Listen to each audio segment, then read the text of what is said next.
Hello class.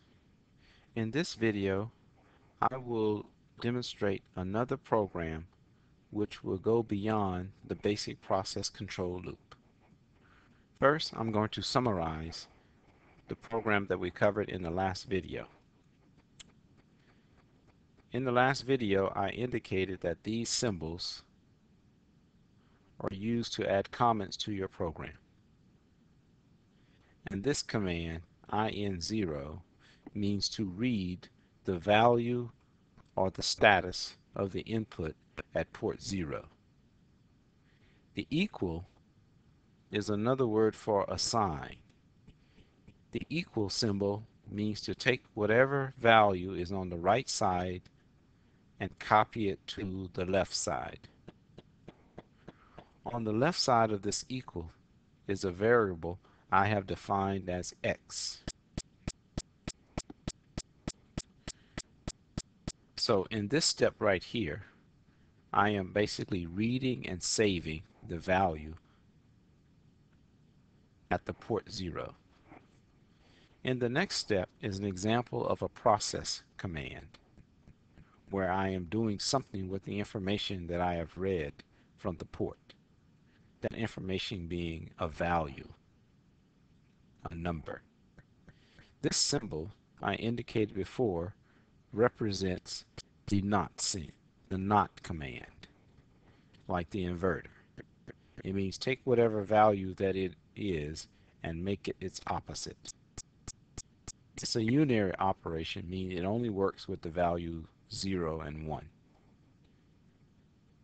So this command basically means to take the value of x, turn it into its opposite, and then copy it to the left side, which means copy it back into itself.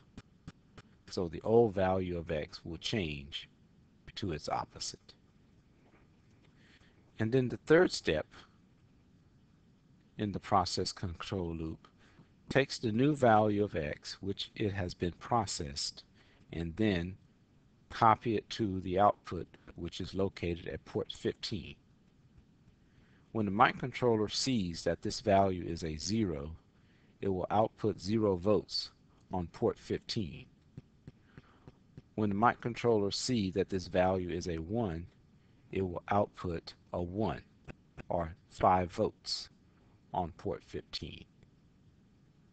Lastly, since we do not want this system to end, we use the goto command, which allows the program to repeat these 3 process control loop steps. If you remember, in your programming class, we use flowcharts to help us understand more about how to solve programming problems.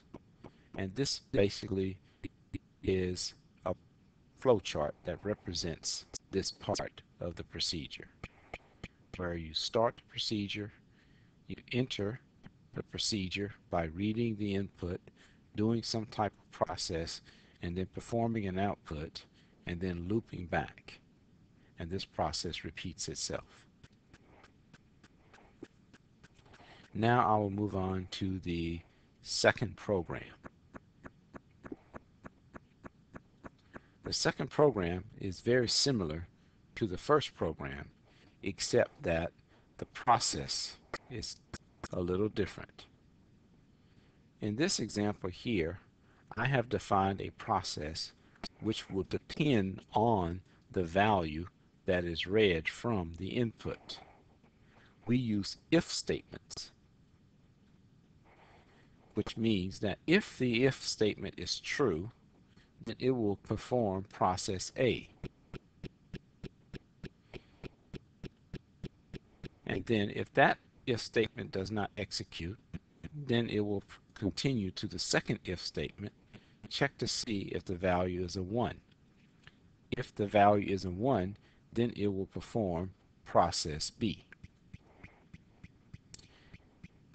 If these two if statements are not true, then it will just simply repeat the process again for a new value.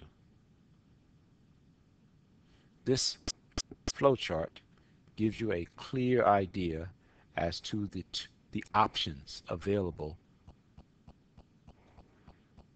The process could either go like this, if it's a 0, or the process can go through the if statement and go to the second one.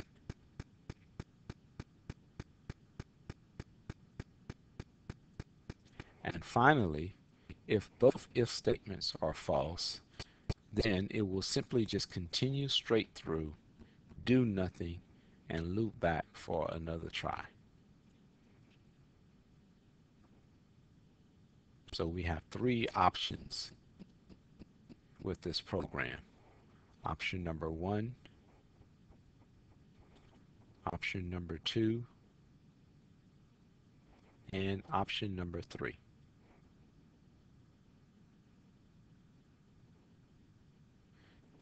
And of course, you can add more procedures, more if statements, more commands within these different sections of the program. But the idea is the same. Your program is now making choices or making decisions based upon the status at input port 0. So now your program is now getting more intelligence. Thank you.